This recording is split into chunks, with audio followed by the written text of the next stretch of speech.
tac, tac. Bueno, siempre yo arranco las clases haciendo un pequeñísimo repaso de los conceptos claves que vimos en la clase pasada. Entonces, ¿se acuerdan algo de lo que vimos en la clase pasada? ¿Qué vimos en la clase pasada?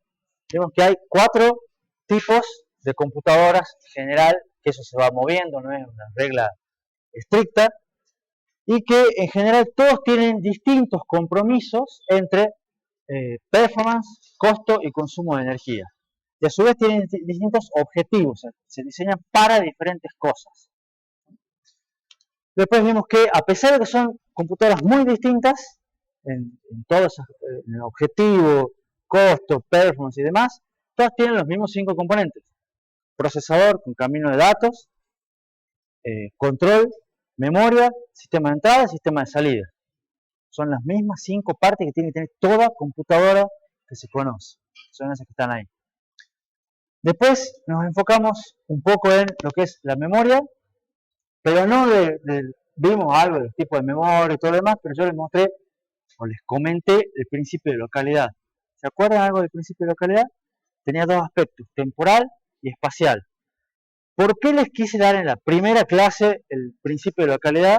Porque me sirve para ver el concepto de jerarquía de memorias. El concepto de jerarquía de memorias es para mí importante que lo demos en la primera clase porque ya es no solamente un concepto nuevo, sino una idea que la idea de la jerarquía la vamos a empezar a usar varias veces, ¿no? Entonces está bueno que ustedes de entrada nomás ya vean la idea de la jerarquía, en este caso de memoria, pero la idea de la estructura jerárquica de algo es parte de una organización, parte de una arquitectura, ¿no? Entonces eso es bueno que lo empecemos a ver desde el primer día.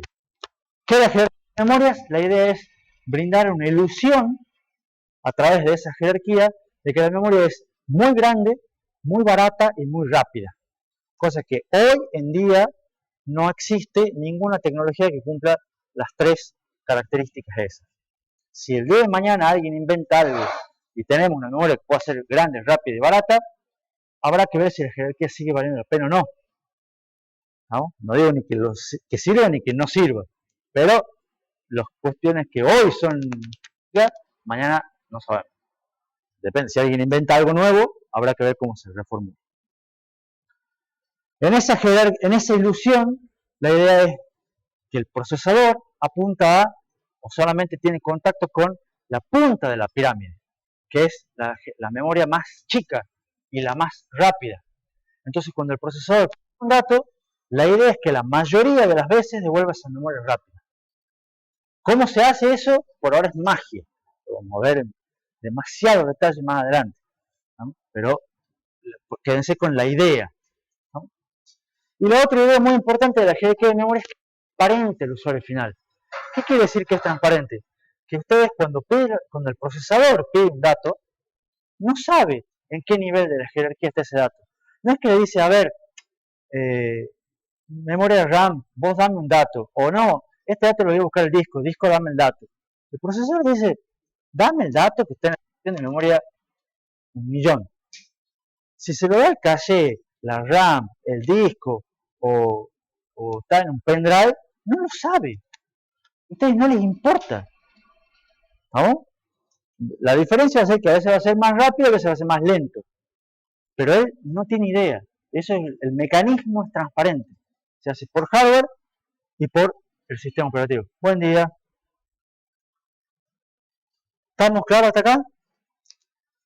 Y después terminamos la clase pasada viendo algunos números, que lo importante de esos números no era que ustedes se lo sepan de memoria, sino que sepan que la diferencia es esta. O sea, lo que es entre lo que hace un procesador, por un lado, y lo que hacen otros componentes de la computadora, hay muchos órdenes de magnitud de diferencia en los tiempos. Entonces el procesador es realmente muy rápido. Un procesador moderno, actual, hoy en día que está en cualquier PC, en celular, no en cualquier celular, pero casi cualquier celular, son muy rápidos, ¿estamos? Comparados con otras mismas partes de la computadora. Y si lo comparamos con lo que hacen los seres humanos, es muchísimo más rápido. Son muchos órdenes de magnitud. Eso manejar todo eso es un problema. ¿Está claro? ¿Alguna pregunta de ustedes referida a la clase pasada?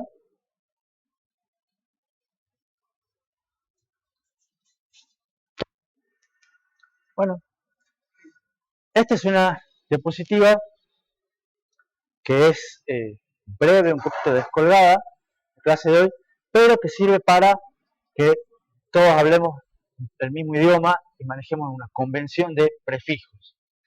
Me sirve para lo que me venía a ver ahora cuando veíamos los diferentes órdenes de magnitud.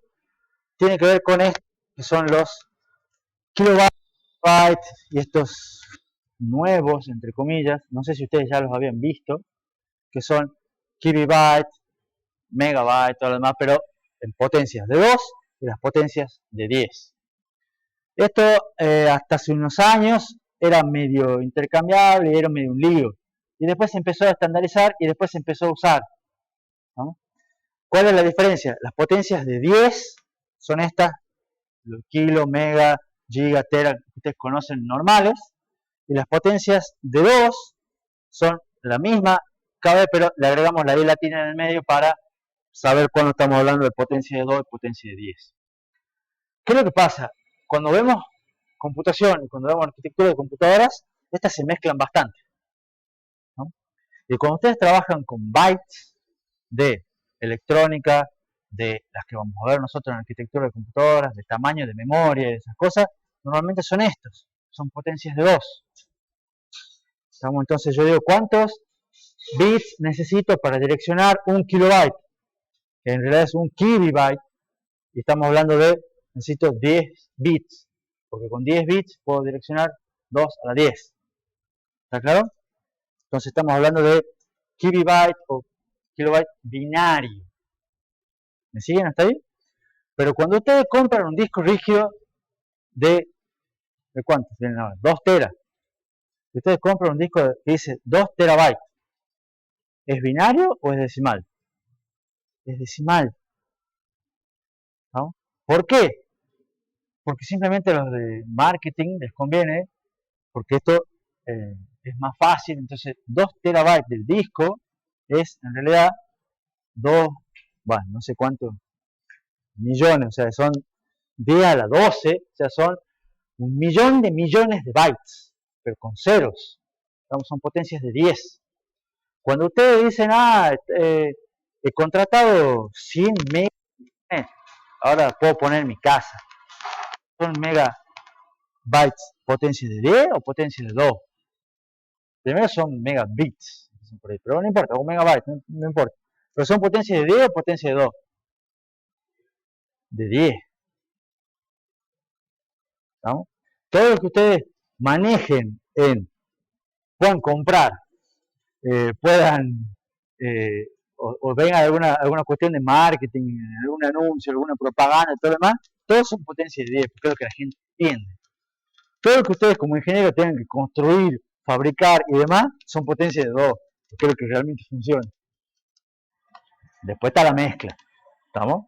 Pero yo normalmente cuando hablo voy a empezar a decir son 2 kilobytes, son 20 megabytes, o 16 megabytes, cosas que ustedes en la cabeza mágicamente tienen que decir si son esto o si son esto. Ya vamos a ir haciendo todo el ejercicio, pero en general es todo lo que sea entrada, salida, discos, pantallas, Ethernet, redes, todo eso que son comunicaciones que para afuera son todas potencias de 10. Todo lo que es dentro del micro, computadora, memoria, esas cosas, son potencias de 2.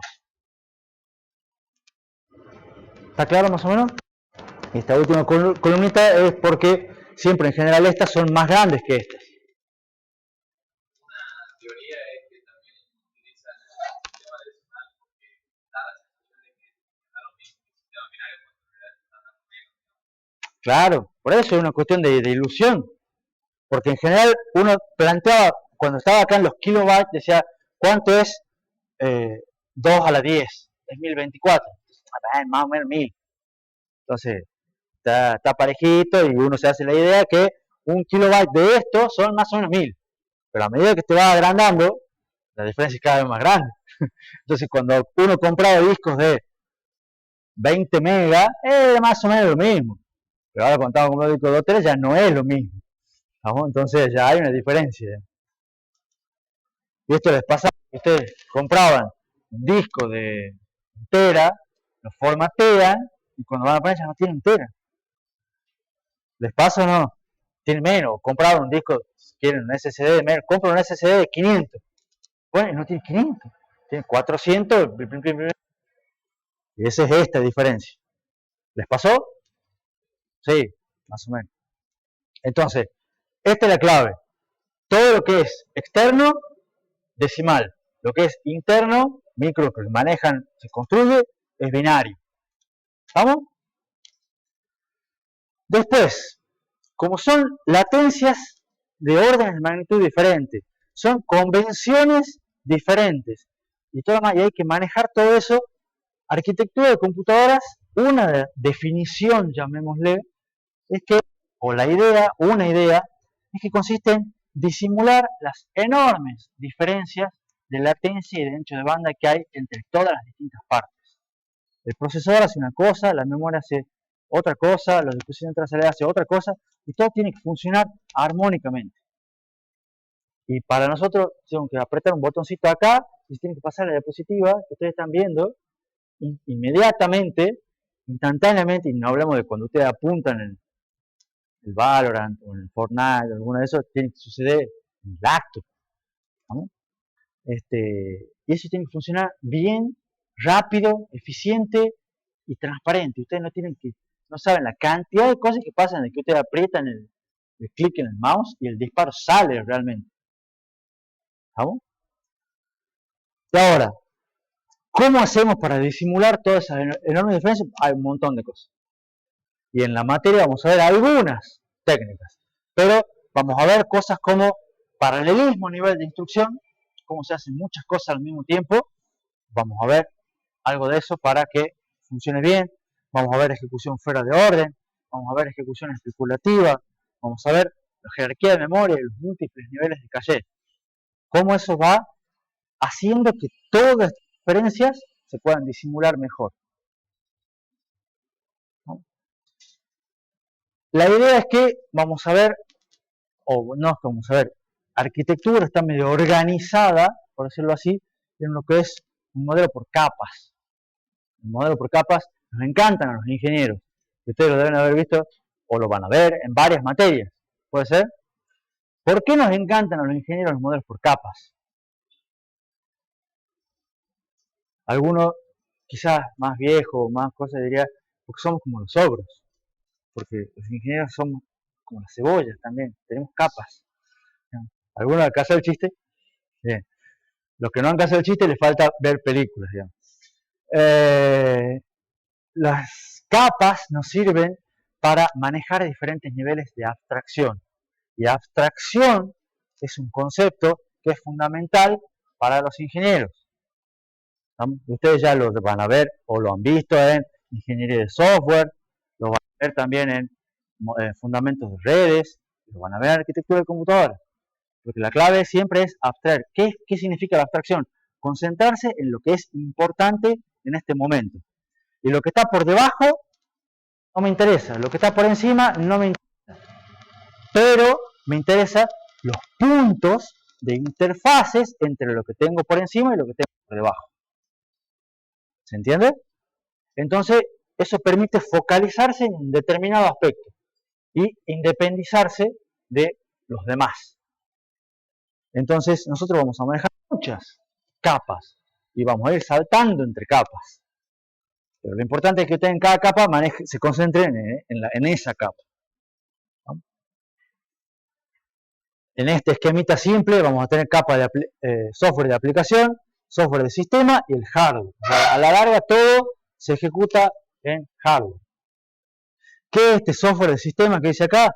Sistema operativo, compiladores, enlazadores, linker, ensambladores, todo un montón de software que es, hoy en día ustedes aprietan un botoncito en el Visual Studio y hace todo esto, o casi todo esto. ¿No? Pero en realidad son software que existe y que es fundamental para hacer lo que está acá en la aplicación se corra en el hardware. ¿No? ¿Todos entienden todas estas cosas? Más o menos alguna vez les han contado. ¿Alguno tiene una duda?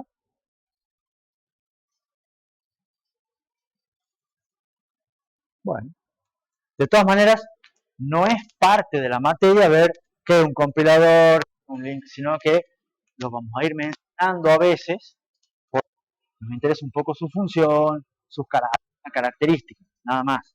Pero saben lo que es un compilador. Bien. Sí. El linker, que es el enlazador, digamos, el mismo, es el que te enlaza cuando vos tenés distintos pedazos de código. Cuando vos escribís un código en C y enlazás múltiples .h, vos los podés poner en distintos lugares de memoria, porque vos no sabés en qué lugar de memoria van, y es el enlazador el que te dice, cuando vos haces un llamado a esta otra librería, está en este lugar. Y que cuando apagás la máquina y la prendés de vuelta y volvés a cargar el mismo programa, capaz que te carga en otro lugar. Pero el que se encarga de ubicarlo en memoria es el link. Y el loader, digamos, que es lo que carga realmente en memoria y dice, está acá. Para que vos después, cuando tengas que hacer el llamado a printf, sepas dónde está printf. ¿Me siguen? Porque no es lo mismo printf en tu máquina, en Windows, hoy, que en la otra máquina, en Linux, mañana, digamos. O sea, puede estar en Google o no. ¿Sabes? Pero vos siempre tenés que ejecutar el código llamado printf y tiene que mostrar algo. ¿Digamos?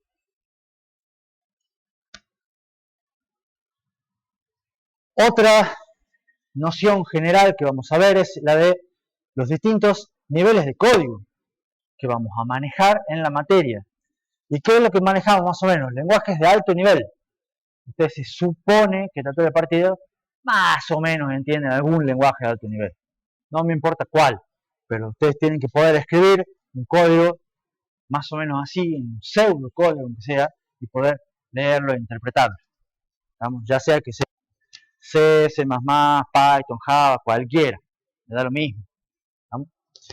Eso después de un proceso de compilación, y eso se traduce del lenguaje de alto nivel a un lenguaje ensamblador, que sí ya han renegado un poco, por lo menos el año pasado con el ingeniero Valentín. ¿Sabes? ¿Qué es el lenguaje ensamblador? El lenguaje ensamblador que ya depende del procesador en el cual están ejecutando, que puede ser distintos lenguajes ensamblador como x86, que es el lenguaje ensamblador de las PCs que tenemos acá, ARM, que es el lenguaje ensamblador de los celulares y el que ustedes vieron el año pasado, MIPS o RISC-V, que es el que vamos a ver en la materia. Hay varios, lo que esto ya es dependiente del hardware, del procesador. ¿No? Pero en realidad el procesador, esto es también algo intermedio, porque a la larga, lo que ejecuta el procesador son señales eléctricas. ¿No? Entonces, de algún modo hay lo que es el lenguaje máquina, que son unos y ceros. Hay o no hay corriente, básicamente, en los transistores.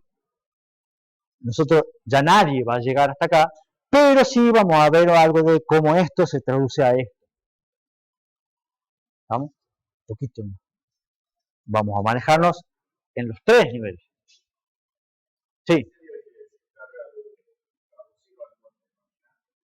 El mismo ensamblador el lenguaje, el programa ensamblador se encarga de traducir del lenguaje ensamblador a dejarte todo en tiras de ceros y unos para que, cargados en memoria, para que lo pueda ejecutar el procesador. ¿Alguna otra pregunta? ¿Vamos bien?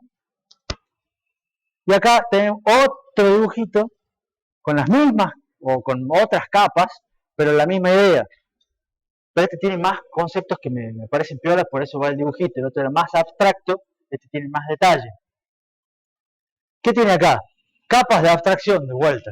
Y hay un montón de capas con un montón de colorcitos bonitos. ¿No? Donde están las aplicaciones, software, algoritmos, con los cuales en general se construyen esas aplicaciones. Lenguajes de programación, que son independientes, el algoritmo independientemente del lenguaje. Lenguaje ensamblador, lenguaje de máquina, arquitectura de set de instrucciones, microarquitectura. Estos ya son compuertas, registros. Estos son dispositivos, transistores, y esto es física.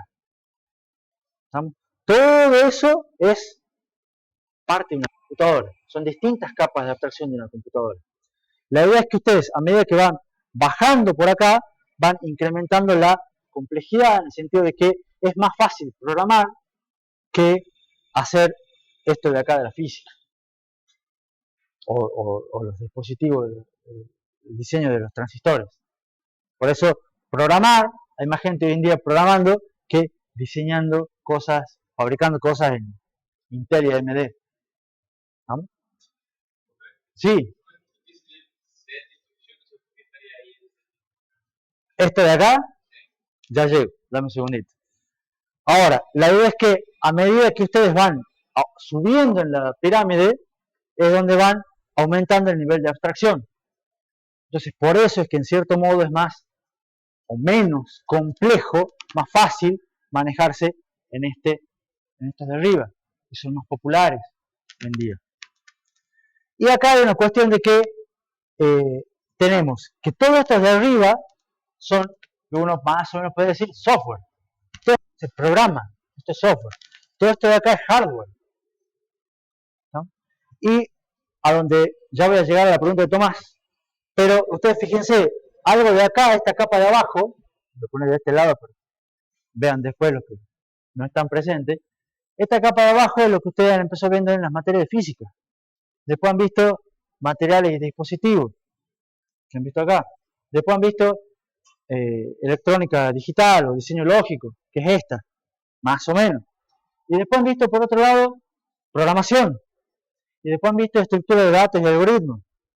¿Estamos? Y no sé si han visto alguna otra cosa de otros lenguajes de programación, pero están viendo otras cosas por ahí. ¿Qué es lo que vamos a ver en arquitectura nosotros?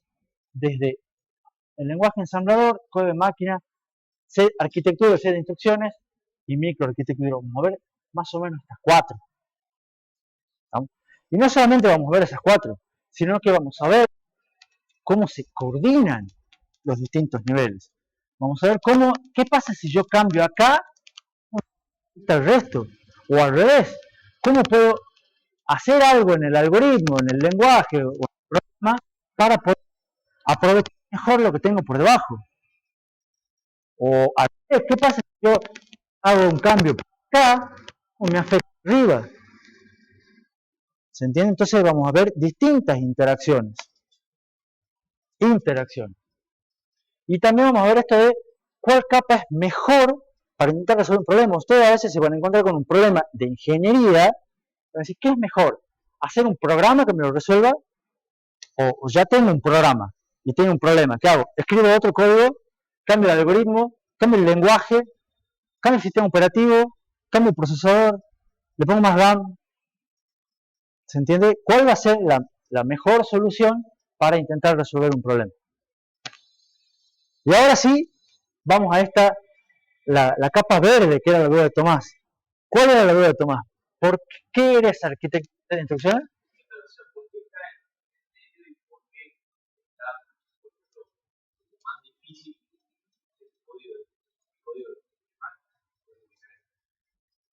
Está como más...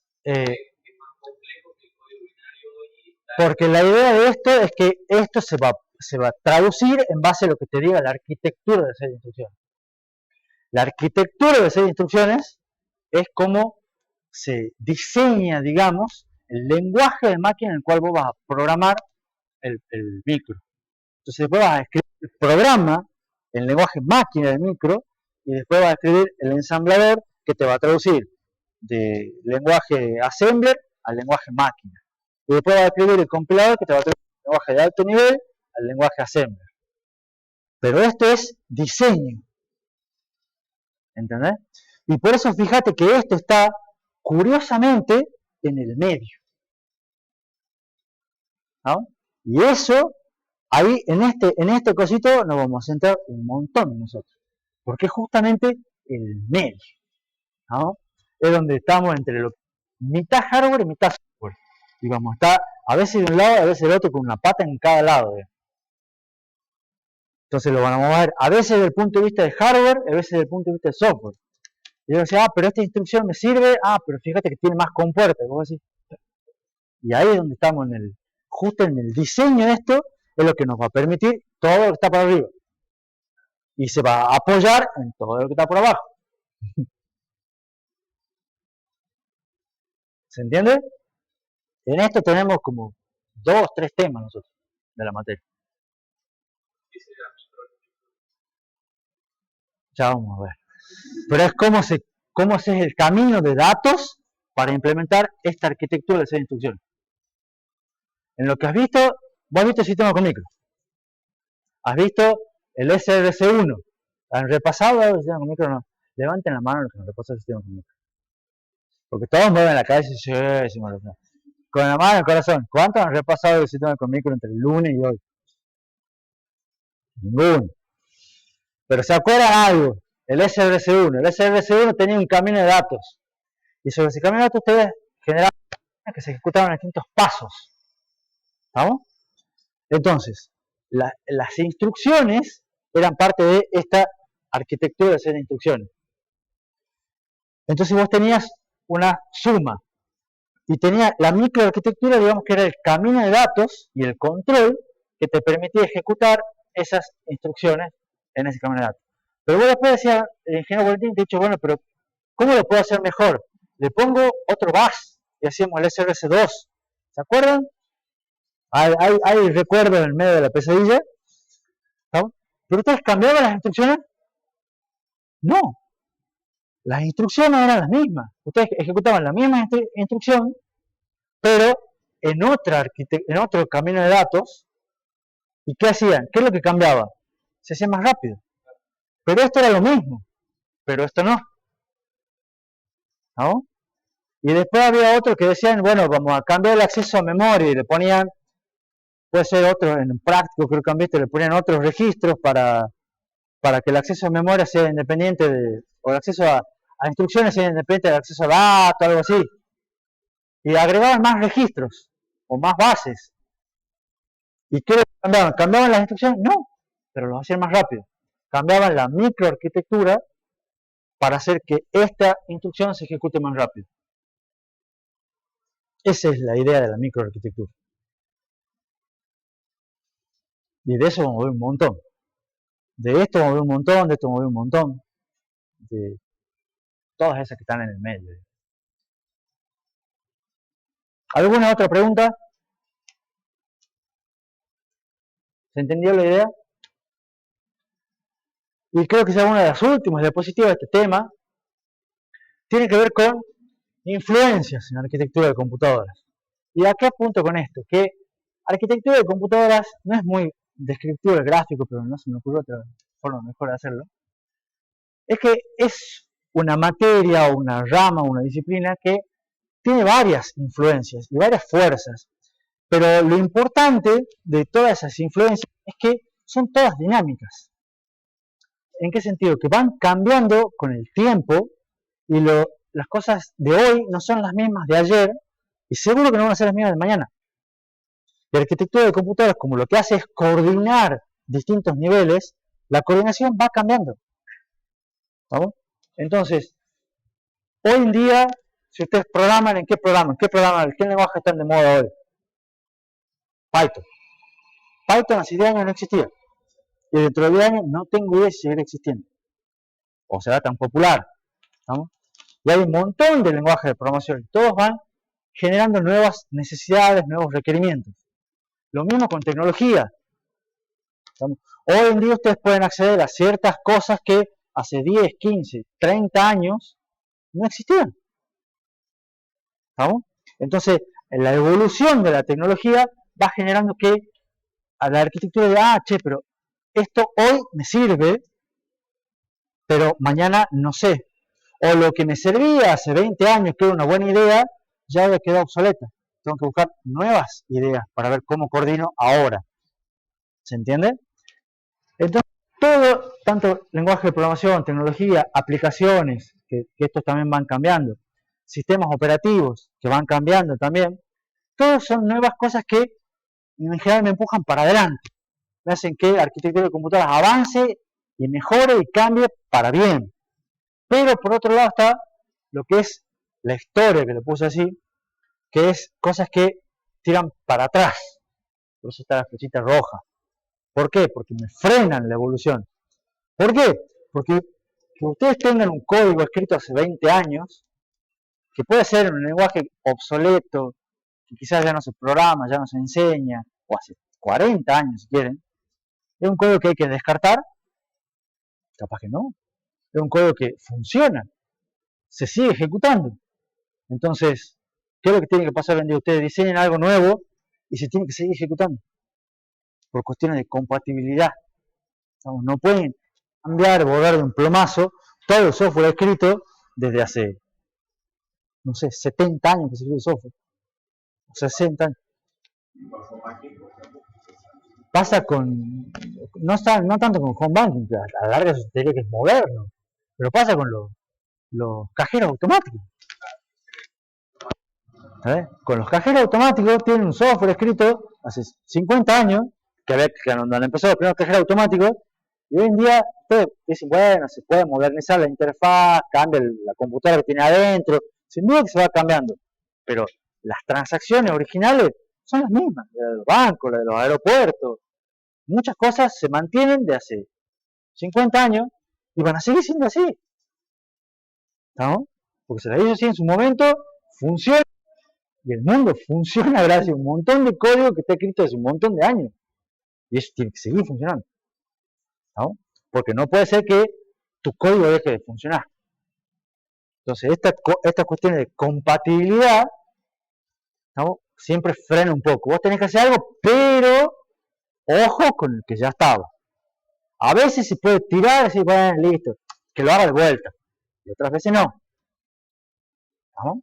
Entonces eso frena un poco la evolución. ¿Preguntas? Entonces, la arquitectura de hoy en día es bastante distinta de lo que era hace 15 años atrás, 20 años atrás. Hay nuevas tecnologías, como por ejemplo hay nuevas interconexiones, un chip más grande de la historia, se los voy a contar más adelante. Hay nuevas necesidades de procesamiento, y esto sí quiero detener un segundito, porque ustedes, hoy en día, por ejemplo, está inteligencia artificial por todas partes. Ustedes lo deben haber escuchado, y deben haber visto que ayer salió GPT-4. ¿Escucharon que salió ayer GPT-4? ¿Saben lo que es GPT-4? Bueno, algunos sí, otros no. ChatGPT lo conocen. Claro, más vale. Probar los modelos prácticos de arquitectura con ChatGPT. Yo probé. Algunos sí, no todos. Hay nuevas comunicaciones, ¿no? Siempre está 5G, no tenemos mucho todavía en Argentina, pero están empezando a surgir por el mundo. Y todo esto son nuevas necesidades de procesamiento. O sea, 5G, acá en Argentina casi que no tenemos. No sé si en Buenos Aires hay en algunos lados. En algunos lugares de Argentina, pero nosotros, por ejemplo, todavía no tenemos, ¿no? Pero celulares que tengan 5G hoy en día son los menos. Pero en el mundo que hay cada vez más, y dentro de 3 años van a ser los más. ¿Entienden? O sea, ¿y qué es lo que pasa? 5G requiere capacidad de procesamiento mucho más avanzadas que 4G ni que 3G y las anteriores. Machine Learning, inteligencia artificial, todo lo demás requiere muchísima capacidad de procesamiento. Para que Luis pueda entrar a ChatGPT a resolver un práctico de la facultad, que él lo hace fácil de su notebook, hay un montón de cosas por detrás en los servidores de Google, Facebook, OpenAI, etcétera, etcétera. ¿Estamos? Que requieren muchísimo procesamiento. Y eso hay que sostenerlo y cada vez más. Además hay nuevos problemas. Fíjense, acá tenemos 2019, 2018. Son cosas nuevas que van surgiendo, que van cambiando cómo es la arquitectura de computadoras. Por eso esta materia, en cierto modo, me obliga, digamos, que esté más o menos actualizada. Porque si yo enseño lo mismo que hace 20 años, es una cuestión que ya no sirve. Ya quedó muy vieja. ¿Se entiende? O sea, ya son cosas que ustedes no las ven en la calle, no las compran. Ya no existe. Hace 20 años no había celulares. Fíjense esas cosas. No sé si hace 20 años existía Facebook. No existía Twitter. O por ahí estamos, ahí cerca, digamos. Pero hace 20 años las multiplicaciones de matrices eran las mismas que hoy. Hace 20 años las compuertas eran las mismas que hoy. Etcétera. ¿Preguntas? ¿Vamos bien? Bueno, vamos con la última partecita de lo que es el tema 1. Yo les vengo hablando de coordinación de diferentes niveles. Vengo hablando de repaso de sistemas con micros. Lo he dicho en la clase pasada, lo he dicho hoy. Pero ahora les voy a mostrar un poquito, tanto del repaso de sistemas con micros como de lo que viene después, sistema operativo. Y acá ustedes me van a decir, para. Sistema operativo es la materia del cuatrimestre que viene. No me interesa. No, pero a mí sí. ¿Por qué? Porque como arquitectura se encarga de coordinación de diferentes niveles, un nivel que voy a tocar durante varias veces durante la materia es el sistema operativo. Entonces yo necesito que ustedes tengan algunas pequeñas ideas del sistema operativo, ¿no? Y algunas quizás ya las tienen, otras no. No voy a dar una clase ni ahora ni después del sistema operativo, pero durante muchos temas de la materia les voy a mencionar sistema operativo, ¿no? ¿Por qué? Porque fíjense cuestiones como ¿cómo se carga un programa en la memoria? O sea, ustedes escriben sus programas, ¿no? Escriben su código en C, en Python, en lo que quieran. Y ustedes en algún momento le dan, con el Visual Studio, que debe ser el IDE que usa la mayoría, le dan al botón play para que se ejecute, ¿no? Y eso en realidad se carga en la memoria de su computadora y a partir de ahí empieza la ejecución. Pero realmente, ¿cómo se carga? ¿Alguno sabe? ¿Cómo se accede a un disco? Cuando ustedes van a descargan un archivo de internet y lo guardan, un instalador o cualquier cosa práctico que les han pasado, descargan el PDF de la diapositiva, se baja de internet, se guarda en disco. Y ustedes dan doble clic para poder abrirlo. ¿Cómo lo abren? ¿Cómo se abre realmente? ¿Cómo dice, che, el archivo está en tal lado y yo lo quiero abrir para ejecutar? ¿Alguna vez se han puesto a pensar? ¿Cómo muestro algo por pantalla? ¿Han hecho algún código para mostrar algo por pantalla? No para que se visualice el hola mundo, sino cómo llega el hola mundo a mostrarse en pantalla. ¿Se la pregunta? O sea, ¿cómo se traduce un printf de C o print o como sea en otro lenguaje? ¿Cómo se traduce a que realmente se pinten los píxeles correspondientes en la pantalla? Y que si además saco del proyector este y lo pongo en el monitor aquel, se ve igual, pues son distintos dispositivos. ¿Se puede pensar? No alcanza solamente con el software, ¿no? Se necesitan interfaces, se necesitan muchas interfaces físicas como USB, como HDMI, ¿estamos? Como DDR, ¿estamos? Son interfaces físicas y se necesitan interfaces lógicas, ¿no? Alguien que se encargue de hacer entender esto. Las interfaces lógicas son software, son drivers. Entonces, yo conecto un pendrive o el aparatito ese, no sé si lo ven, digamos, el aparatito ese, un pequeño una interfaz física en un puerto USB y la computadora hace un sonito raro y me dice, se ha detectado que has conectado un teclado inalámbrico. ¡Qué bien! ¡Magia! ¿Les ha pasado? O algo así, o un mouse, ¿vamos? Pero, ¿qué pasa? Necesito la interfaz física, el puerto USB, y del otro lado alguien dice, está escuchando, dice, han enchufado algo en el puerto USB. ¿Qué han enchufado? Oh, un teclado inalámbrico.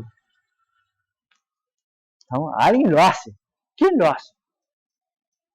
El sistema operativo. ¿No? Entonces, ahora funciona bárbaro y es una maravilla, pero alguien lo hace. Y lo importante es que sea transparente. Porque ustedes enchufan el cosito o ponen, se ha detectado un nuevo disco. ¿Lo quiere formatear?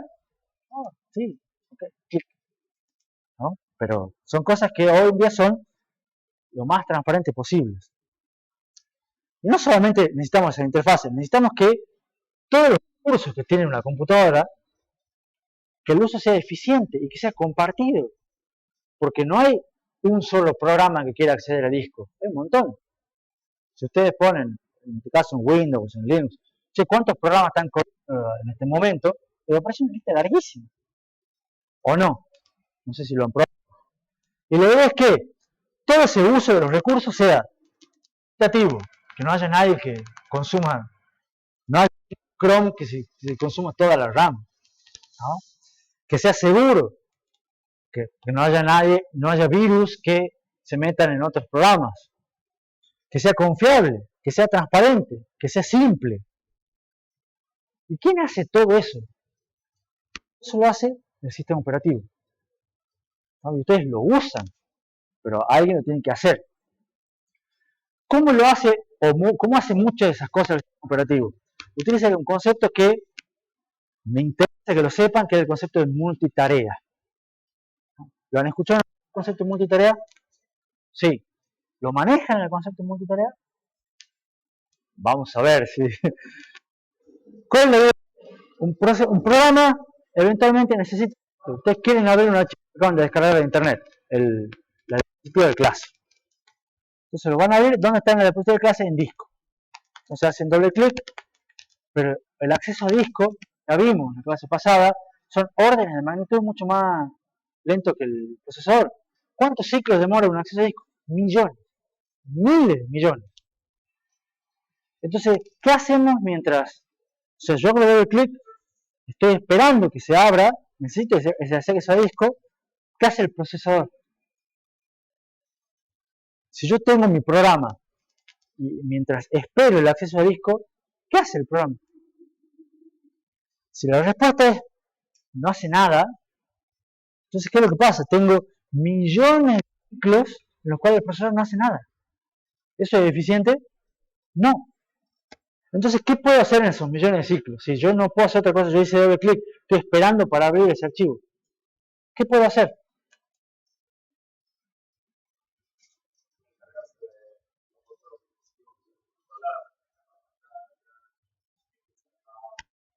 La idea de lo que dice Alejandro es hacer otras cosas.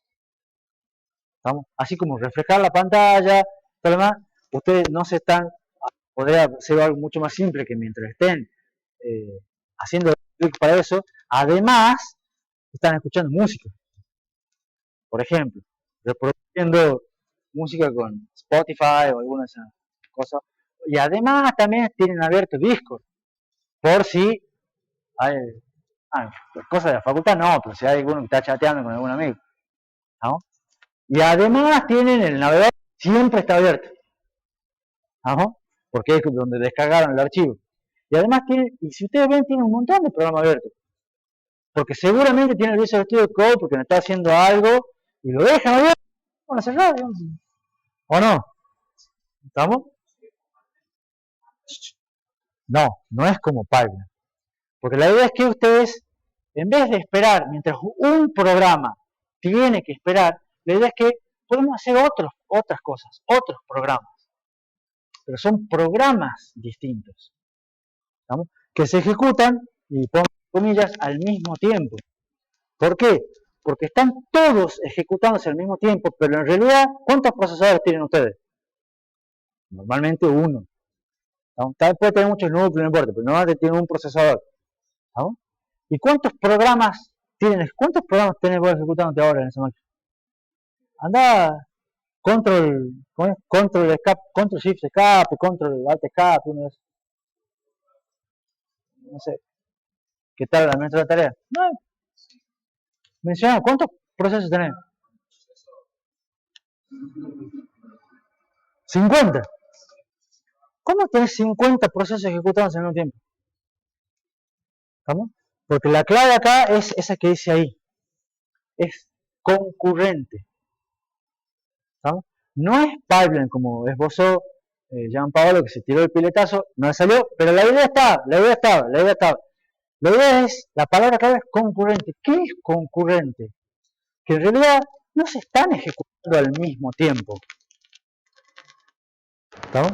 La idea es que es como una especie de multiplexado en el tiempo, que eso ya capaz lo conocen un poco más, o no sé, ya después ustedes me dicen.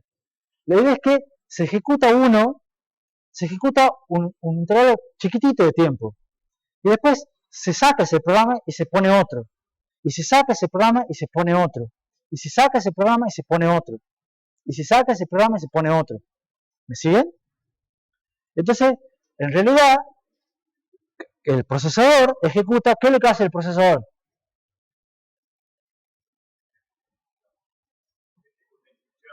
Ejecuta instrucciones, hace el ciclo de la instrucción. El procesador hace fetch, decode, execute. Fetch, decode, execute. No hace nada más. Ejecuta un solo programa a la vez. Esa es la clave. ¿Tu nombre? Mauro. Entonces el procesador ejecuta un solo programa a la vez. Pero hay alguien que le va cambiando ese programa. ¿Estamos? Y lo hace de manera tan rápido que para nosotros los usuarios estamos ejecutando 55 programas al mismo tiempo. Y podemos estar haciendo el práctico de prerequisito de arquitectura mientras estamos navegando en el Chrome, mientras estamos escuchando música en Spotify, chateando con alguien y a su vez con la ventanita chiquitita de viendo algún partido de la Champions. Porque sí, seguro. Y lo resuelve igual. Porque lo haces o no lo haces. Lo haces, lo resuelve. Ya vamos a ver cómo. Tenés toda una materia para ver cómo lo hace. Digamos. Pero lo resuelve igual. Sí, es un problema, y lo resuelve. Lo resuelven todos. Un poco el sistema operativo, un poco el hardware. Cada uno se encarga de resolver una parte. ¿Me entendés? Pero la idea es que, o sea, vamos a ver muchas cosas de cómo se resuelve durante la materia.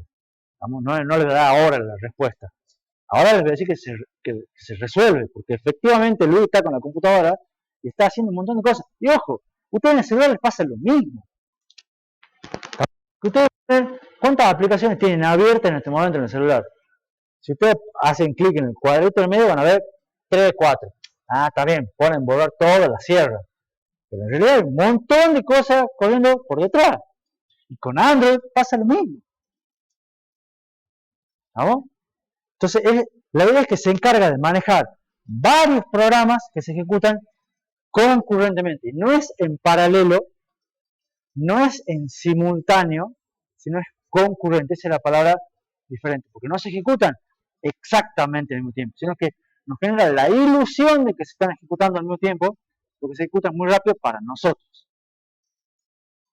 ¿Se entiende? Miramos la diapositiva y hacemos un recreo. Ya son casi las 9. Pero fíjense en un detalle.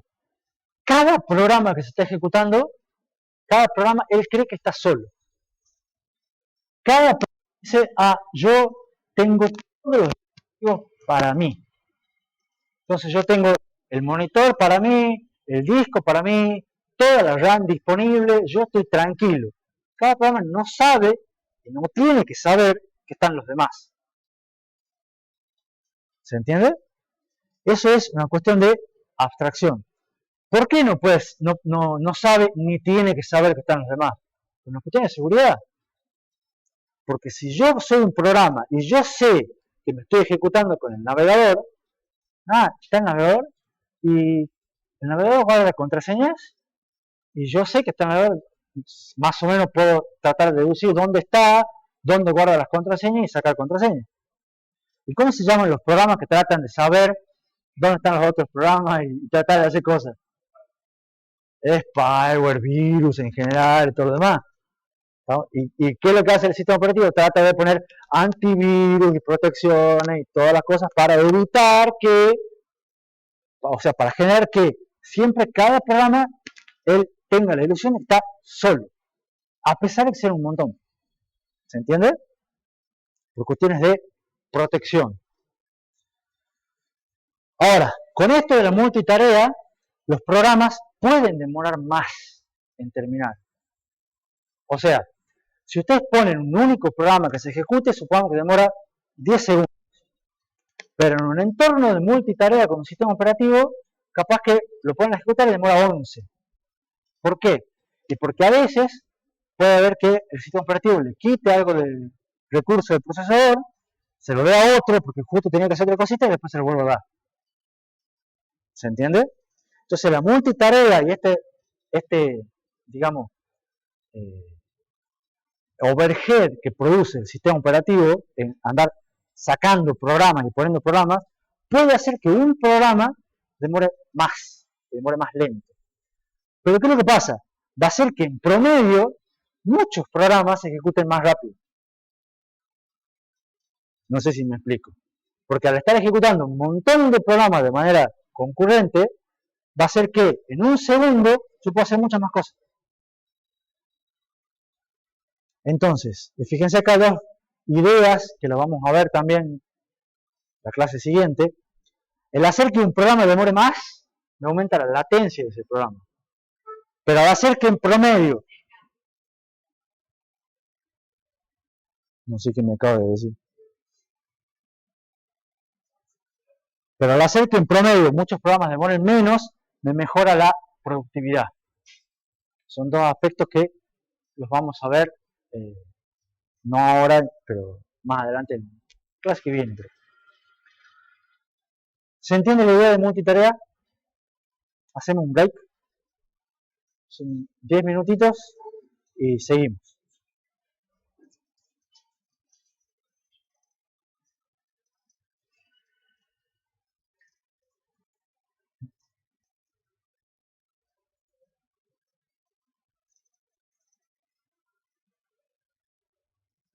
Entonces, retomando, ¿está entendido el concepto, la idea de multitarea?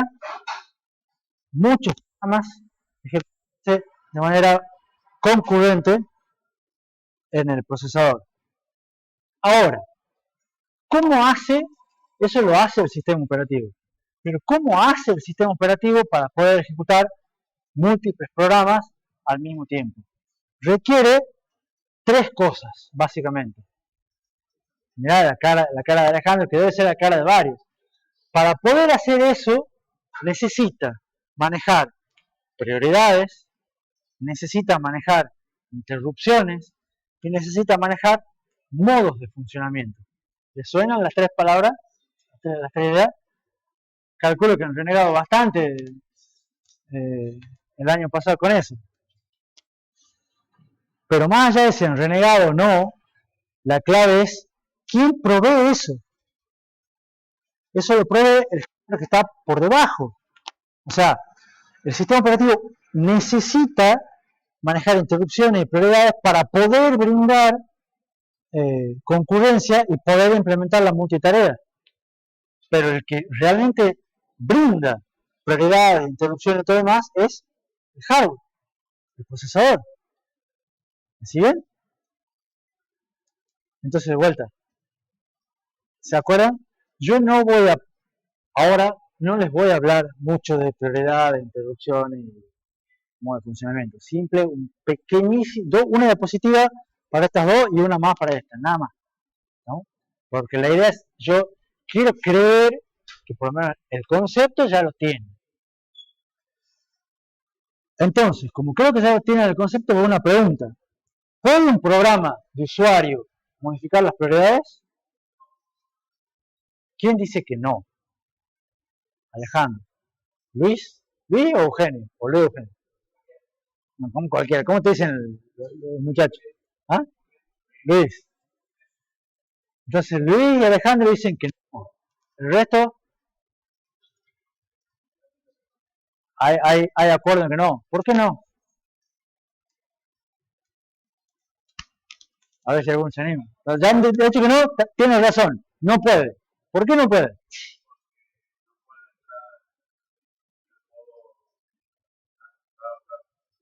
¿Por qué no?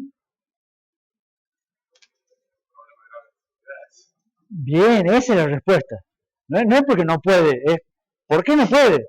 Porque si el programa de usuario modifica las prioridades, vuelvo atrás y tengo que el uso de los recursos tiene que ser equitativo, seguro, confiable, transparente. Si un programa de usuario modifica las prioridades, ya no es seguro, ya no es confiable, ya no sé si es transparente. Entonces ya se rompe el esquema, digamos. ¿Puede un programa de usuario acceder en forma directa a los recursos compartidos?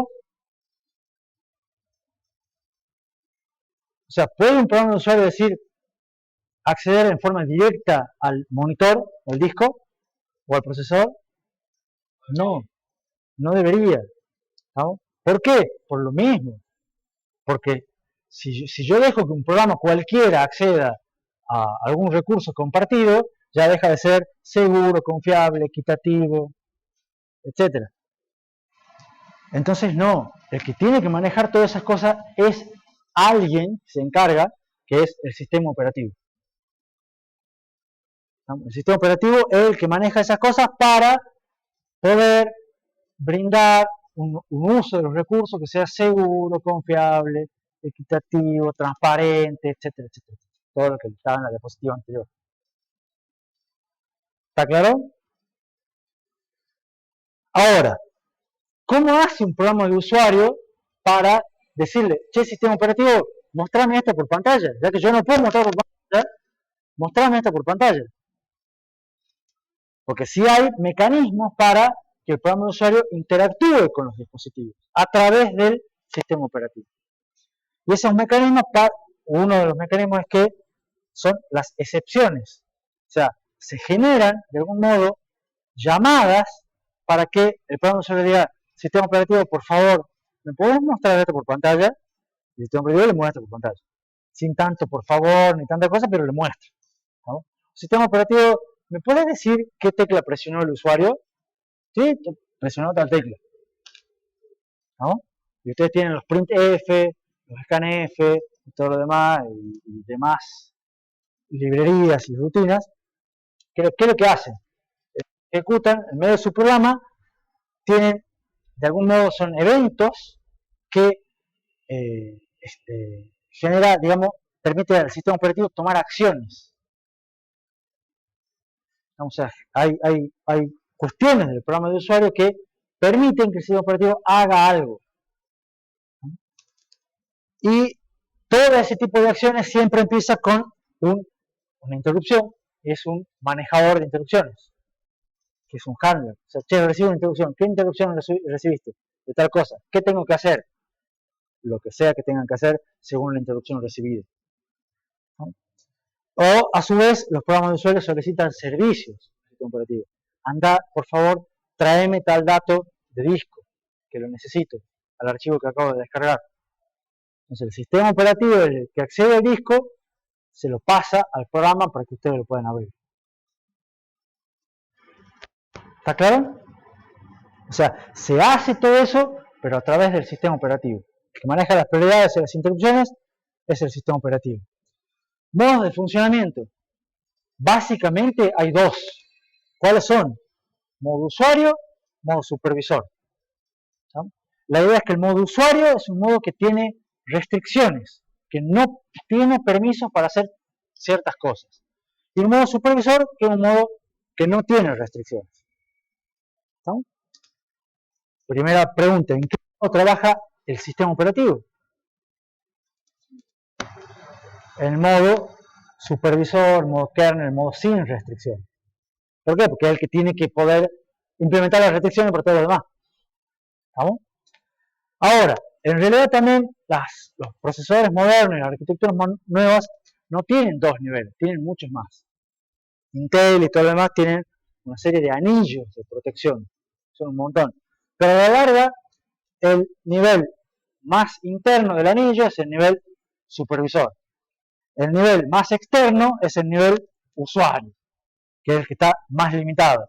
Y en el medio van sacando y poniendo permisos. Pueden hacer esto, pero esto no, y cada vez menos. ¿Se entiende?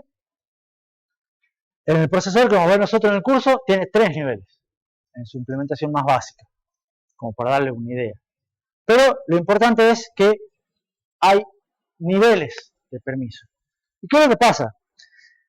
O dos observaciones. Por un lado, el procesador, todo procesador tiene que tener en algún lugar suyo interno lo que se conoce como un registro de estado, que ustedes han visto en el Cortex M4 que ustedes han visto el año pasado, que tenía un registro status, ¿o no?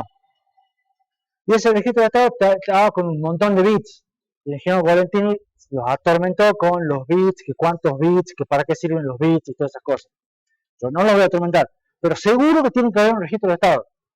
Y seguro que en ese registro de estado algunos bits tienen que para indicar el programa actual que se está ejecutando, en qué modo está. Siempre tiene que haber un registro donde haya algunos bits que digan en qué modo de funcionamiento está la instrucción que estoy corriendo en este momento. ¿Se entiende? Y por otra parte, hay los procesadores que tienen muchas instrucciones, y hay algunas instrucciones que se llaman privilegiadas. ¿Qué son instrucciones privilegiadas? Son instrucciones que solamente pueden ejecutarse en modos de ejecución privilegiados. Solamente pueden ejecutarse en modo supervisor. Entonces, si un programa pone una instrucción de esas cosas, le dice, no, vos esta instrucción no podés ejecutar. Es una instrucción que vos no tenés permiso para ejecutar. Y el sistema operativo sí. Y de esa manera es una herramienta que tiene el sistema operativo para poder hacer más cosas que los programas de usuario. Pero eso está parte de las instrucciones del procesador. Nosotros en general no vamos a ver esto. Y ustedes en sistemas con micro no vieron tampoco esto. ¿Alguna pregunta? Con eso me alcanza para la idea del sistema operativo. Concurrencia, y para eso necesita manejar prioridades, interrupciones y modo de funcionamiento. Entonces, a modo de resumen final del tema 1, ¿qué es la introducción a la arquitectura de computadoras? Vimos que hay 4 tipos de computadoras, todas con las mismas 5 partes, que son esas que están ahí. Se los repito porque se les tiene que quedar. ¿No? Vimos el principio de localidad, que tiene un aspecto temporal y espacial. Vimos la jerarquía de memoria, que presenta la ilusión de una memoria grande, rápida y barata. Vimos el concepto de multitarea, que es no perder tiempo esperando y hacer otras cosas de manera casi simultánea. Vimos que el rol del sistema operativo es manejar eficientemente los recursos compartidos. A su vez, presentar interfaces más simples a los usuarios y proveer mecanismos de seguridad y protección. Vamos a ver durante varios temas de la materia cómo hace todo eso. Y vimos al final que arquitectura de computadoras se encarga de cómo organizo las cosas para poder disimular las enormes diferencias de latencia y de ancho de banda que hay entre los distintos componentes de las computadoras. Coordinar niveles de abstracción y que está sometida a fuerzas que están en constante cambio. Entonces lo que tenemos que hacer es adaptarnos. Y para poder adaptarnos lo importante son los criterios. ¿Preguntas? Bueno, yo siempre tengo en general una diapositiva, en general no siempre, pero tengo una diapositiva al final de cada tema, porque yo le estoy ahora dando las clases, pero yo hice muchas de las diapositivas, pero no todas, y en general todas vinieron del profesor que estaba antes que yo, y ese del que estaba antes, y la sacamos de algún otro lado, o sea, siempre nos apoyamos no soy una cosa aislada, digamos, me apoyo en los que vinieron atrás mío, entonces nunca está de mal agradecer a los que vinieron antes y me permiten continuar lo que estoy haciendo por ahí. Pero, vaya nomás. Con eso terminamos el tema 1.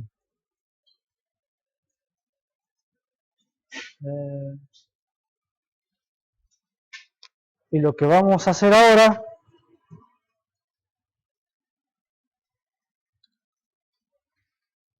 total tenemos 20 minutos más, por lo menos, media hora.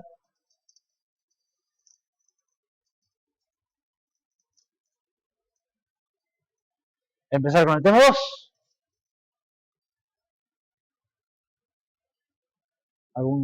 ¿Alguna objeción? Bueno, yo le dije que al comienzo de cada tema siempre muestro el cronograma. Ya terminamos el tema 1 y estamos on schedule y vamos a arrancar con el tema 2, que se llama costo, performance y consumo de energía. acá ya empezamos a ver cuestiones más específicas. ¿Qué es lo que vamos a ver?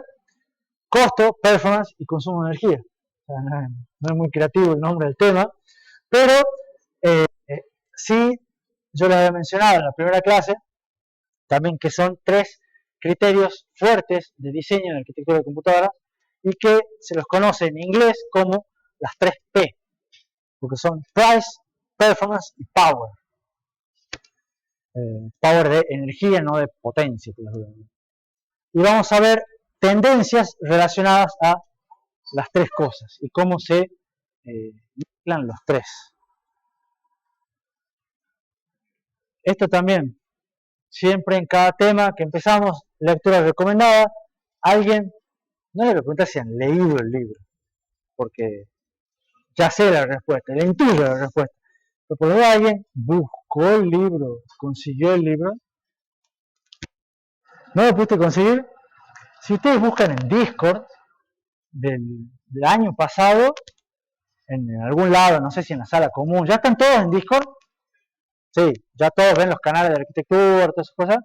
En alguno de los canales comunes, tipo de sala común, cosas así, uno de los chicos lo compartió el año pasado. O sea que si se ponen y lo buscan, en Discord lo van a encontrar. Y de ahí lo pueden empezar a leer para el fin de semana. ¿No? Un buen plan. Se ríen, ¿no? Parece que tenía otros planes para el fin de semana. Tomás también, dice. Claro, ya. Pero fíjense, el detalle acá ya son más temas. De todas maneras, observación, no tienen que leer todo esto. Si supongamos que bajan el libro, supongamos que pueden leer, no tienen que leer todo esto para el viernes. O sea, son los temas que vamos a ir desarrollando entre la clase de hoy, la clase del viernes, probablemente la semana que viene también. O sea, tienen margen. Vamos, no es para el viernes. Y de todas maneras es una recomendación, una sugerencia, ¿no? Que se los voy a seguir haciendo todo el tema. Alguna vez me van a dar bolillo, o no. Entonces, primera P, price, que en castellano lo traducimos como costo. Vamos a ver lo que es el costo de cuánto vale un chip. Para ver cuánto vale un chip, empezamos a ver cómo es el proceso de fabricación de circuitos integrados. ¿Conocen algo cómo es el proceso de fabricación de circuitos integrados? Hemos visto algo en MIDI, pero poco me acuerdo. Es la respuesta que me gusta, ya. Porque es algo visto, pero poco se acuerda. Entonces yo voy a mostrarle un poco para ver entre todo un breve repaso, ¿no? No quiero que sean expertos. Inclusive en las diapositivas hay un videito de YouTube que está bastante piola, que no vale la pena que nos podamos ver ahora, pero después ustedes le hacen clic en el PDF y imagino que los lleva ahí, un video que dura 5 minutos, 6 minutos, donde explica esto. ¿Qué es esto? Todo arranca con un lingote de silicio. ¿Saben lo que es un lingote de silicio? Una especie de, la analogía que yo doy, no sé si le han dado las mismas, es una especie de salchichón primavera gigante. Porque es un cilindro de silicio, pero es un cilindro grande. Que viene de arena, el silicio se consigue de la arena, bla, bla, bla. ¿Qué es lo que hacen con ese lingote de silicio? Pasa por un proceso que se llama slicer, que es lo cortan en lo que se conoce en circuitos integrados como una oblea. Por eso el inglés viene de wafer, ¿no? Pero en la analogía que me gusta usar a mí, agarran el salchichón paladini y que lo pasan lo ponen en la máquina y que lo cortan en fetas, ¿no? Porque lo que hacen es rebanadas y les queda la feta que ustedes ponen en el sándwich. Esta la analogía la conocen todos, me imagino. Entonces al lingote lo rebanan y quedan obleas, una oblea, un disco, porque esto es duro, no es una feta de salchichón, pero el silicio es rígido. Es una oblea que es bastante finita, ¿no? Y tiene un montón de obleitas. Esas obleitas, ¿qué es lo que pasa? ¿Qué es lo que hacen después? Y tengo acá un hermoso cuadrito que me gusta porque dice, hay entre 20 y 40 pasos de procesamiento, que 20 y 40 que ustedes vieron en el MIDE, que para mí son un cuadradito, es la abstracción. ¿Qué es lo que hacen acá? Y le ponen empiezan a dopar con un sustrato y con el otro y los distintos componentes para ir generando distintas capas y todo lo demás, hasta que llegan a tener una oblea que está impresa. Estamos con todo lo que ustedes le querían imprimir en esa oblea. Y acá ya un montón de chips. Estamos todos juntitos todavía. ¿Qué es lo que hacen después? Pasan por un proceso de testeo, una verificación. ¿Por qué? Porque en realidad este lingote de silicio no es tan bonito como aparece acá, la oblea no es tan así perfectita, suele tener defectos. Entonces cuando ustedes imprimen todos los chips en la oblea, en general hay algunos que están mal, salen mal. Entonces hacen un proceso de verificación y los marcan a los que están defectuosos. Una vez que está la oblea marcada con los defectuosos, que hay un proceso que es uno que los corta, no me acuerdo el nombre ahora, pero este dicer lo que hace es cortarlos y los deja en lo que se conocen como dados. De ahí viene el dice. Son los daditos con los que juegan los juegos. No sé por qué se llama así, pero así se los conocen con los dados. Y lo que tienen es, la oblea ya tienen los cuadraditos ya cortados. ¿Sí? Entonces los que estaban marcados como defectuosos, los tiran a la basura. Y ya les quedan todos los cuadraditos cortados buenos. ¿Qué hacen con los cuadraditos cortados buenos, que ya se llaman los dice, los dados? Los empaquetan. ¿Por qué? Porque esto es una cosita muy chiquitita, que los pines no tienen, o sea, no tiene pines. Entonces lo que hacen es, lo ponen en un empaquetado, donde de ahí le ponen los pines para que pueda comunicarse con el mundo exterior. Que esto es muy chiquitito, y esto en realidad, una vez que lo empaquetan, ya lo pueden enchufar en los zócalos y en todas las cosas que ustedes conocen. Ahora, ¿qué es lo que pasa? Cuando ustedes lo empaquetan, como esto es otro proceso, puede haber que el empaquetamiento salga algo defectuoso, entonces hay un nuevo testeo para ver si el chip ya empaquetado está bien, y si está bien, sale a la venta, y si está mal, se descarta. Más o menos todos entienden el proceso. Sirve para refrescar alguna idea, no me interesan cómo hacen estos 20-40 de la litografía, pero se hace.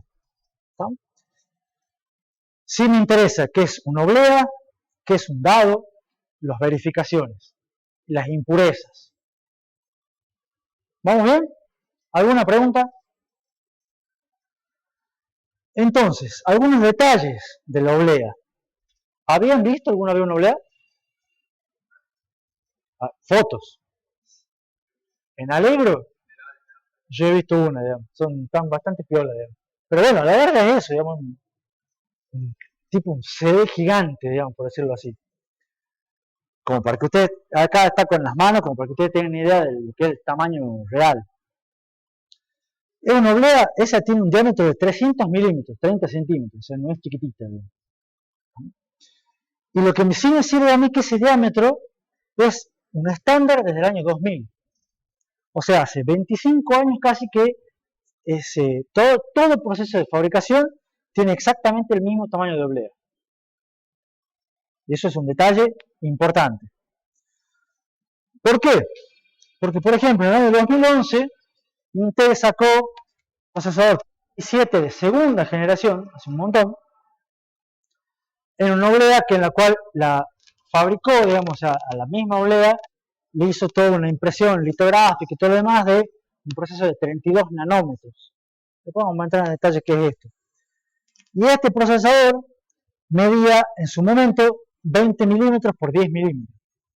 Un total 220 milímetros cuadrados. O sea, era un rectángulo, no era cuadradito, pero tenía más o menos, no sé si es ese en particular, pero 220 milímetros cuadrados. Entonces, como la oblea es fija, más o menos de este chip salían 200 chips por oblea, aproximadamente. ¿Estamos? Y el mismo Intel, 6 años después, sacó un procesador i7, el mismo, de octava generación. 6 generaciones después, 6 años después. Pero ya hizo una tecnología de 14 nanómetros. Ya avanzó el proceso de fabricación, pero no la oblea. Entonces el chip ahora era más chico, y medía 9 por 16,2, seguía siendo rectangular, pero ahora tenía 150 milímetros cuadrados. ¿Qué significa esto? Que le salen más chips por oblea. Entonces ustedes ya les voy dando una pauta de a dónde quiero ir. El tamaño de la oblea es fijo, pero si yo mejoro el proceso de fabricación, mejoro lo que sea, y puedo hacer que el chip sea más pequeño, ¿qué es lo que gano? Que con el mismo proceso de fabricación, con la misma cosa, puedo sacar más chips. Y si saco más chips, vendo más chips. Y puedo hacer que el mismo costo, vendo más, o obtengo más ganancia, o bajo el costo. ¿Se entiende? Entonces, la primera idea que les puedo quedar a ustedes, ¿qué es lo que les conviene, cómo les conviene que sea el chip? ¿Más grande o más chico? Más chico. Porque más chico va a ser más barato. ¿Se entiende? Hasta ahora. ¿No? Pero después está el otro lado, que se los voy dejando picando. En general, ¿qué es lo que me conviene que hagan los chips? Que tengan cada vez más funciones o menos funciones. Y que tengan más memoria o menos memoria. Y eso lo va a hacer más grande o más chico. Más grande. Entonces ustedes quieren que cada vez tenga más. Pero ¿qué es lo que les conviene? Que cada vez sea más chico. Entonces ya ven que hay que ver cómo hacemos. Por ahora nos focalicemos en el costo. En principio me conviene que cada vez sea más chico. Sí, ¿quién me llama? Brian. ¿Sabes? Pará. Sí, pero pará. Ya vamos a llegar. No sé si hoy, pero... Acá tengo otra foto de Noblea, vista de frente. Más o menos, este es de verdad. Este es un i7 8700 de 6 núcleos. Y por supuesto que, no sé si ustedes distinguirán bastante en el proyector, pero si le hacemos un poco de... Se puede ver cierta estructura en la oblea impresa, cierta estructura regular. O sea, se distingue acá más o menos unos cuadraditos y después otra cosa, unos cuadraditos y otra cosa. Se puede observar como en el patrón impreso. Por supuesto que está un poco toqueteada la foto, toqueteada y demás. Y si ustedes hacen zoom en esos cuadraditos que ven acá y que tienen un poco de imaginación, van a ver acá que se ven inclusive ciertos rectangulitos que son patrones más o menos regulares, y esos son los núcleos que tenía en ese momento este procesador. ¿Qué es lo que quiero mostrar con esto? Que con un poco de creatividad y buena onda se puede ver en una oblea impresa vieja, sobre todo, algunas cosas de qué es lo que se está imprimiendo, qué es lo que tengo acá. Por supuesto que uno en realidad no distingue, sí, esto es un i7, 8700, 600 núcleos que tiene 4 megas de caché, no, ni a palo. Algunos capaz más avanzados, nosotros no, yo no, y tampoco les voy a enseñar, pero como para que vean una en la foto. ¿Bien? Y acá algunos tamaños de algunos chips, como para que también dimensionen, a ver cuánto es tamaño en milímetros cuadrados. El Cortex M4 que ustedes han visto el año pasado en sistemas con micro, más o menos 0,04 milímetros cuadrados, chiquitito. Acá tienen otros Cortex, un Cortex A76, que ya es un procesador que puede estar en un celular. El procesador mide más o menos 1 milímetro cuadrado, el núcleo. El Samsung también es otro procesador de celular de Samsung. Procesadores de PC, el Core i7 de décima generación, 125 milímetros cuadrados. Una AMD Ryzen 9 3900X, no sé si alguno capaz lo tenga en su PC, 273 milímetros cuadrados. Fíjense que hay bastante diferencias de orden de magnitud también acá. El Apple M1, el que salió hace ya 2 o 3 años, 120 milímetros cuadrados, 119. Entonces hay algunos que son más grandes, otros son más chicos. Me conviene hacer esto. Y sí, me van a entrar más en un chip, pero no sé si realmente me conviene. Capaz que me convenga esto. Entonces, no hay un estándar de cuánto es un chip. Y además, ojo, algunos de estos que están acá son solamente cuánto es el núcleo. Otros son cuánto es el chip y tiene un montón de cosas que ya están dentro del núcleo, dentro del procesador. O sea, algunos son núcleo, otros son procesador. Y el procesador ya tiene varios núcleos. Entonces, son tramposos estos números también. Sería el área que te dice el fabricante. Y después vos tenés que ver en el asterisco el área de qué. ¿No? Y además, ojo, no especifican tampoco estos valores de acá cuánto es el proceso de fabricación. Porque si mejoro el proceso de fabricación, hago el mismo chip, pero más chico. ¿Me siguen? Entonces, ahora vamos a hablar del proceso de fabricación. Pero esto debería ir acompañado de, me ocupa 125 milímetros cuadrados con un proceso de fabricación de tanto. Si no, solo no me dice nada. ¿Se entiende? Entonces, ¿para qué pongo esta diapositiva si no dice nada? Justamente para mostrarles dos cosas. Primero, hay una gran disparidad. Y lo segundo es, no se guíen de cualquier cosa de Apple. Sacó un nuevo procesador que tiene tal característica y tal. Ojo, tengan siempre en cuenta qué es lo que está creando, qué proceso de fabricación, porque no es un buen dato. ¿Vamos? ¿Cómo vamos a meter? Vamos a ver un poco, seguir avanzando sobre el costo. ¿Cómo vendría a ser el costo de un chip? Y esta probablemente sea la última. El costo del chip, básicamente, es la idea que vimos acá. ¿Vamos? Yo tengo la oblea, tiene mi tamaño fijo. Entonces, cuanto más chiquito el chip, más chips puedo sacar. Y más barato va a ser el costo de cada chip. Entonces, el costo del chip es el costo de la oblea dividido en esto, que es los chips puedo sacar por oblea y un valor que se llama yield, es difícil de pronunciar en inglés, que es un factor de producción, que ya les voy a explicar qué es lo que es. Entonces, el costo de cada chip va a ser un costo de fabricación, digamos que es básicamente constante, después les voy a decir que esto no es tan así, dividido en la cantidad de chips que saco por un factor de producción. ¿Qué es la cantidad de chips que saco por oblea? Que es este valor de acá. Básicamente, ¿cuánto es el área de la oblea y el área del chip? Un cociente. Que en realidad tampoco están así. ¿Por qué? Porque resulta que el área de la oblea es el área de un círculo. Y los chips normalmente son patrones rectangulares. Y cuando tenemos patrones rectangulares metidos en un círculo, tengo bordes.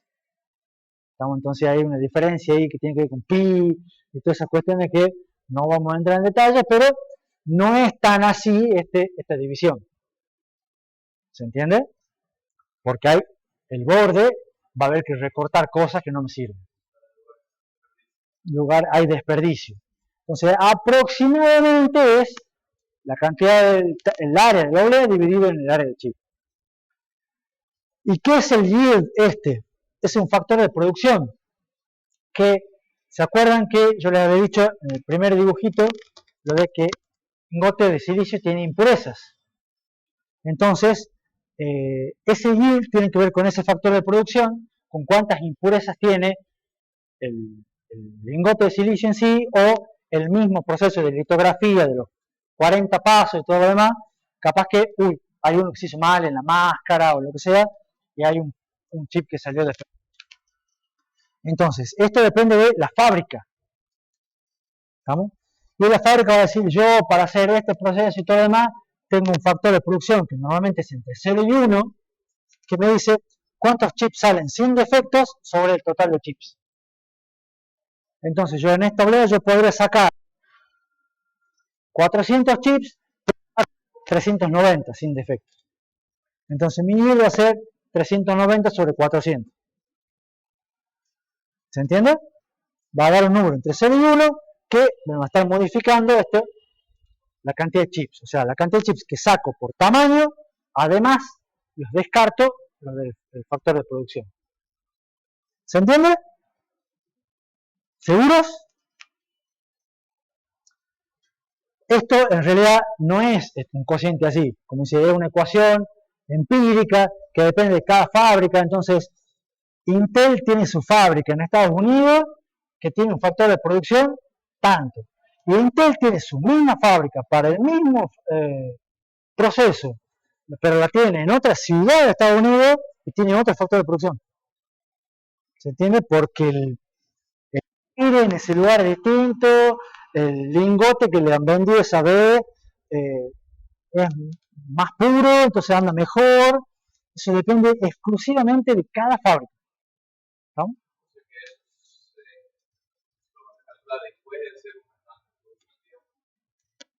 Y vos lo estimar para el próximo. O sea, yo decía, uy, con esto, por eso es una cuestión empírica. Es, yo ahora fabriqué así, descarté unos cuantos, no sé qué más. Entonces, si el lingote lo traje del mismo lugar, y yo hago el mismo coso, y trabaja el mismo lado, y todo demás, espero que salga el mismo resultado. Ah, no se da, bueno, y lo va ajustando así en vivo. Y por supuesto, como los tipos estos fabrican esto todos los días, claro, tienen ajustadísimo.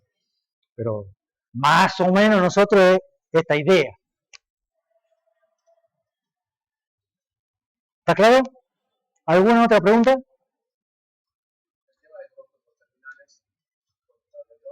Y se suma después. Es un costo que después se agrega al costo del chip, por el empaquetado. Porque a la larga eso es, a todos los que te quedan acá, los empaquetás y le sumas un costo fijo. Entonces, cuando yo... Ah, perdón, Joaquín.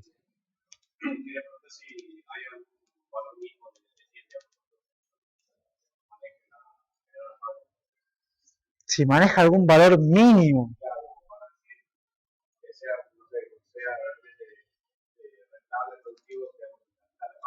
Mirá,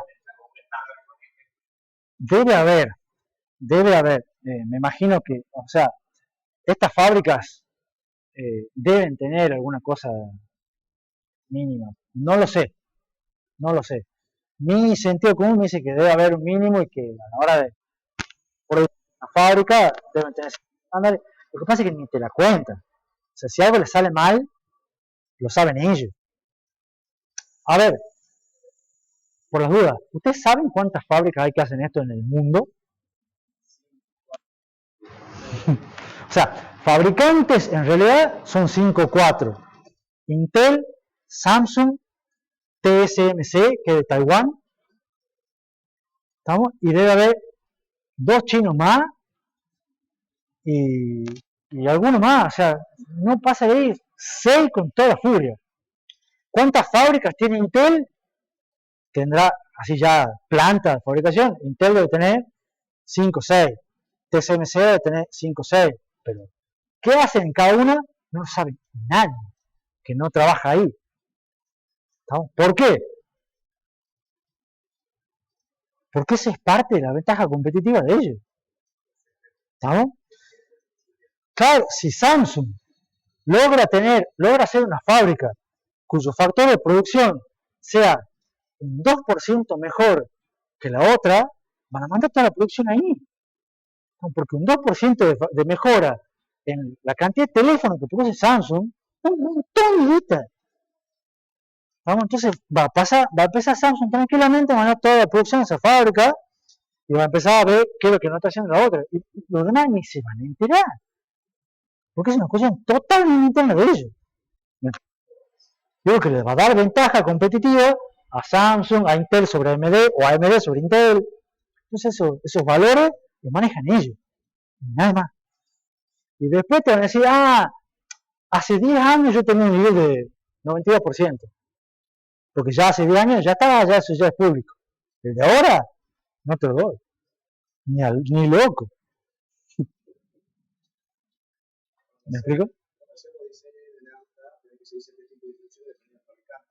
Claro.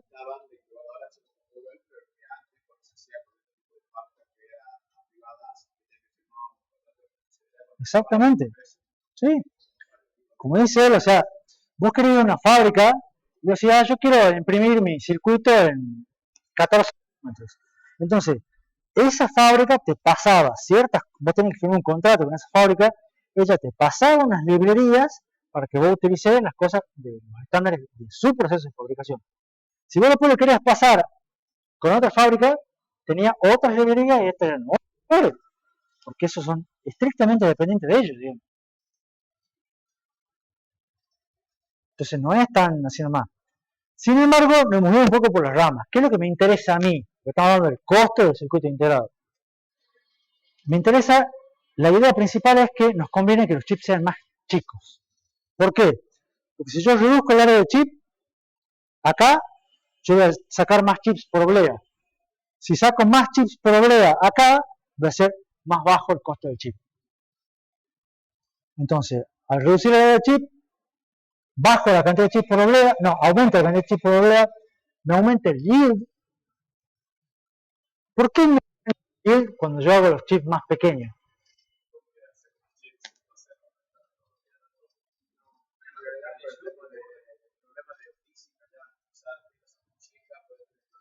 Por las dos cosas.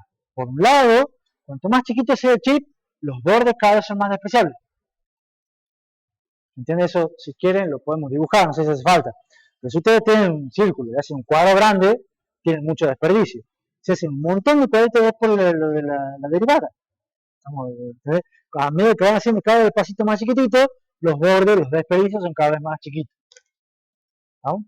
Por otro lado, si ustedes imagínense la oblea, imagínense que tiene un manchón grande en el medio, que es una impureza. Estoy exagerando, ¿no? Si ustedes tienen un cuadrado grande, la impureza ¿dónde va? En medio del cuadrado. Entonces, ¿cuántos chips sacan? Ninguno. Pero si ustedes tienen un montón, 400 chips, ¿a cuánto afecta la impureza? Y afectará a 5. ¿Se entiende? Entonces, cuanto más chiquito es, menos le afecta la impureza. Entonces, cuando ustedes reducen el área del chip, también pueden aumentar el yield. Entonces, si ustedes aumentan la cantidad de chips, aumentan el yield, bajan el costo. ¿No? Entonces, es bastante importante para el costo que el área del chip sea cada vez más pequeña, lo más pequeña posible. Y hay una estimación, también es empírica, inclusive ya ni siquiera es tan así. O sea, eso que dice ahí, que está en verde, es mentira. Ya les digo, ¿no? Pero era más o menos verdad hasta hace unos cuantos años. Que es que el costo del chip es proporcional al cubo del área. ¿No? Sí tiene una implicancia que sigue siendo válida hoy en día, que es muy importante, que es que no es lineal. Eso seguro que no es lineal. O sea, no es que si yo reduzco el área a la mitad, voy a reducir el costo a la mitad. No, el costo se reduce mucho más que la mitad. O al revés, incremento el área un 20%. Entonces me va a incrementar el costo un 20%. No, me va a incrementar el costo mucho más. ¿Se entiende? Entonces, para hacerse una idea mental ustedes, la relación no es lineal, es cúbica. La verdad es que no es cúbica, también, un poquito menos, pero déjenlo ahí. ¿Se entiende? Aproximadamente es la relación entre el área y el costo, es que el costo es el cubo del área, es proporcional al cubo del área. ¿Se entiende? ¿Preguntas? Yo corto acá, ya algo es algo, me falta un 2, 3, no, varias más de costo, pero la idea que se tiene que dar acá, el proceso de fabricación, un poco, y quedarse con la idea de, me conviene que el... ¿Qué dice? En fin, la idea es que me conviene que los chips sean más pequeños, porque eso los hace más baratos, ¿no? Y el costo es proporcional, el costo no es lineal con respecto al área, sino más bien cúbico. Una pequeña reducción de área es una gran reducción de costo. Un pequeño aumento de área es un gran aumento de costo. Ojo con eso. Y si no hay más preguntas, nos vemos el viernes. ¿Vamos? ¿Listo, chicos?